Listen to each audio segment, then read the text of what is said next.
Un soutien majeur a vendu ses parts juste avant le licenciement. Ouais, ça s'appelle à la limite du délit d'initié, mais bon, c'est pas grave. On va passer outre. L'actionnaire majoritaire thaïlandais détenait 51% des parts et pouvait donc décider seul si Horner pouvait rester ou pas. Le Thaïlandais avait cette autorité même du vivant de Matechitz. Mais Dietrich avait 49% le plein contrôle de la division sportive de Red Bull. Avec la mort de Matechitz, le pouvoir sur la division sportive de Red Bull a basculé du côté thaïlandais. Le fils du fondateur a reçu 2% de Red Bull lors de sa fondation. Lorsque Chaleo est décédé, Chalarm a ainsi hérité de 51% des parts. Une recherche menée par Planète F1 indique que Red Bull GmbH a décemment déposé des documents pour changer la répartition des propriétés. Il a vendu ses parts de 2% à Feed Trustees, un fonds de confiance suisse indépendant.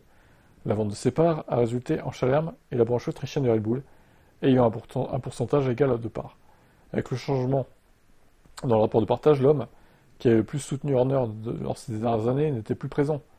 Ça a possiblement conduit à la branche autrichienne de Red Bull à pouvoir pousser la décision de licencier Horner. Moi, je pense que c'est ça. Hein. C'est ça, ça vient d'eux, hein, très clairement. Si les Thaïlandais avaient encore contrôlé tout ça, je pense qu'il serait resté et il ne serait pas viré. Bon, écoutez, je ne sais pas à quoi joue la branche autrichienne de Red Bull maintenant. À voir si ils ont une vision à long terme qui nous échappe pour l'instant.